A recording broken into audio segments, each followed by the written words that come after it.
नमस्कार, अमेझिंग किचनमध्ये तुमचं सगळ्यांचं खूप खूप स्वागत आहे। आज आपण भरलं वांग कसं बनवायचं तर ती रेसिपी मी तुमच्याशी शेअर करणार आहे। व्हिडिओ आवडल्यास लाईक, शेअर आणि कमेंट करायला विसरू नका आणि अमेझिंग किचनच्या इन्स्टा पेजलाही फॉलो नक्की करा। वांगी आणलेत मार्केटमधून, जी काटेरी वांगी आहेत तर ती अशी जी थोडीशी ग्रीन कलरची असतात, तर ह्या वांग्याचं भरलं वांग खूप चांगलं होतं, म्हणून ही वांगी मी आणलेली आहेत। आपल्याकडे कोकणात जास्त करून लाल वांगी असतात, तर त्याचं किंवा बासरी वांगी जी लांब वांगी असतात तर त्याचं भरलं वांग बनवतात। इथे मी वांगी एका भांड्यात काढून घेतले। ह्याच्यामध्ये पाणी घालायचं, वांगी भिजतील एवढं पाणी एका भांड्यात घालून घ्यायचं। त्याच्यामध्ये 1 चमचा मीठ घालायचंय आणि आपल्याला आता वांग्याचे जे काटे आहेत हे थोडेसे असे काढून घ्यायचे।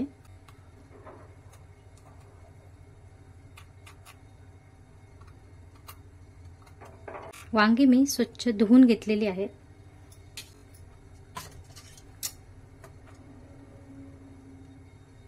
वांग्याचा देठ तुम्हाला पाहिजे असेल तर कट केला तरी चालेल, फक्त त्याचे काटे काढून घ्यायचे आहेत। तर इथे मी वांग्याचे देठ आणि काटे जे आहेत ते काढून घेतले। आता वांग आपल्याला मधोमध कट करून घ्यायचं आहे। कट करताना आहे ना, वांग बरोबर मधोमध कट करायचं असं आणि मधोमध असं ओपन करून बघायचं। कधी कधी कीड लागलेली असते वांग्याला, तर मधोमध ओपन करून बघायचं आणि उभं पकडून असं ह्याला बाजूने कट करून घ्यायचं। असं चारही बाजूने आपल्याला वांग कट करून घ्यायचं आहे। आणि हे जे आपण मिठाचं पाणी बनवलं होतं, या पाण्यामध्ये हे वांग टाकून घ्यायचंय, जेणेकरून आपण जेव्हा बनवतो अळणी लागतं, म्हणून इथे मी मिठाच्या पाण्यामध्ये हे घालून ठेवलेलं आहे।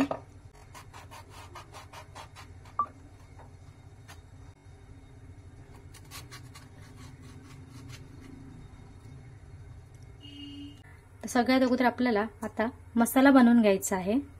खोबरं भाजून घ्यायचंय, त्याच्यासाठी कढईमध्ये तेल घालायचंय। इथे मी खोबरं भाजण्यासाठी किंवा तळण्यासाठी जास्त करून भिड्याच्या कढईचा वापर करते, कारण खोबरं खूप छान भाजलं जातं भिड्याच्या कढईमध्ये। तेल गरम झालेलं आहे, ह्याच्यामध्ये आता आलं घालून घ्यायचंय।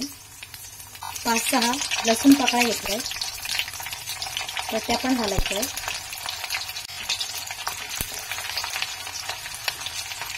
आणि 1 कांदा उभा चिरून घेतलाय तर तो पण घालायचा आहे।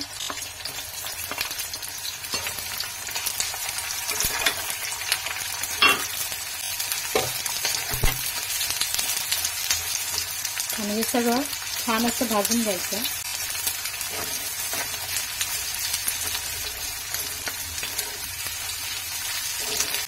शेंगदाणा घेतलाय अर्धी वाटी, तो पण याच्यामध्ये घालायचा आहे।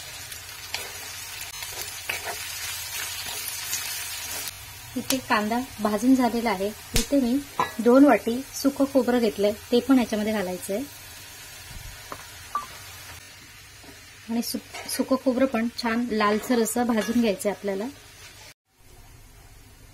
खोबरं छान भाजून झालेलं आहे। आता गॅस बंद करून घ्यायचा आहे आणि 1-2 ते 3 मिनिटं हे ढवळायचं आहे, कारण भिड्याची कढई जास्त वेळ गरम राहते, लवकर थंड होत नाही आणि खोबरं लगेच करपलं जातं, म्हणून 1-2 ते 3 मिनिटं हे वर खाली करत राहायचं। आता आपल्याला खोबरं मिक्सरला बारीक करून घ्यायचं आहे।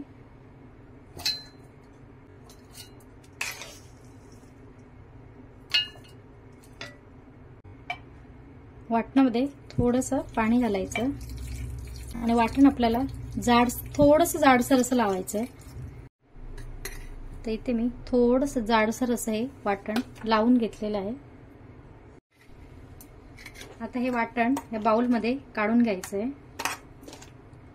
वाटणामध्ये आपल्याला 1 चमचा जिरा पावडर घालायचे, हळवणी मसाला घालून घ्यायचा आहे। 1 चमचा इथे मी गरम मसाला घेतलाय। 1 ते 1.5 चमचा आपल्याला धना पावडर घालून घ्यायचे। वाटणामध्ये 1 चमचा मीठ घालायचंय आणि कोथिंबीर घालायची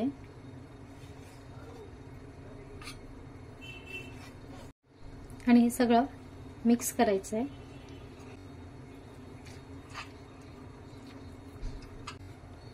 इथे 2 ते 3 मिनिटं वाटून झाकून ठेवायचं आहे. याच्यामध्ये तेल घालायचं आहे. तेल गरम झालं. याच्यामध्ये याच्यामध्ये थोडीशी राई टाकून घ्यायची आहे.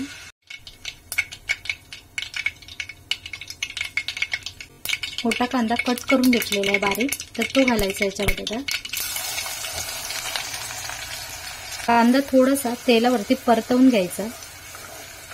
इथे मी एक टोमॅटो कट करून घेतलाय, तो पण घ्यायचा आहे याच्यामध्ये. तो पण घालून घ्यायचा आहे याच्यामध्ये.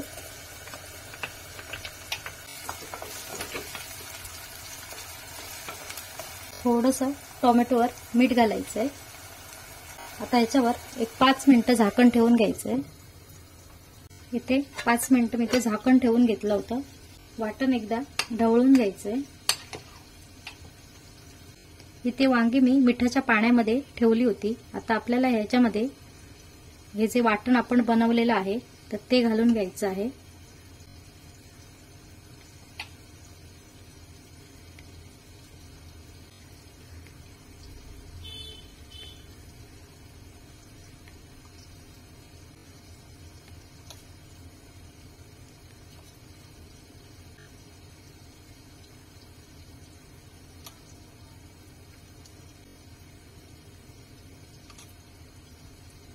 असं वांग आपल्याला भरून घ्यायचं आहे.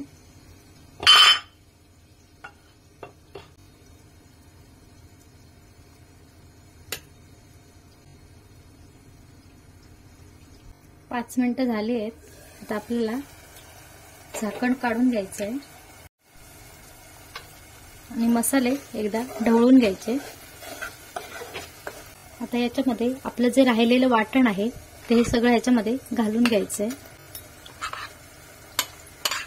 वाटण तेलावरती छान असं परतवून घ्यायचंय.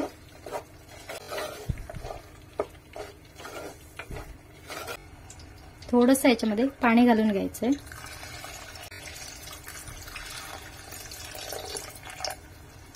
आणि याच्यामध्ये आता आपल्याला वांग घालून घ्यायचंय.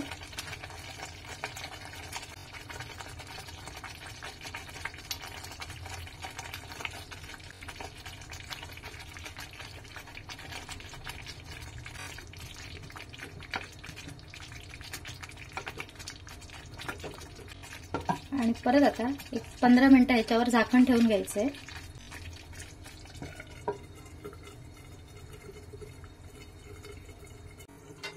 पंधरा मिनिटांनंतर आपल्याला झाकण काढून घ्यायचंय आणि चमच्याने सावकाश असं वांग दोन्ही बाजूने परतून घ्यायचंय, म्हणजे ते छान असं शिजलं जाईल.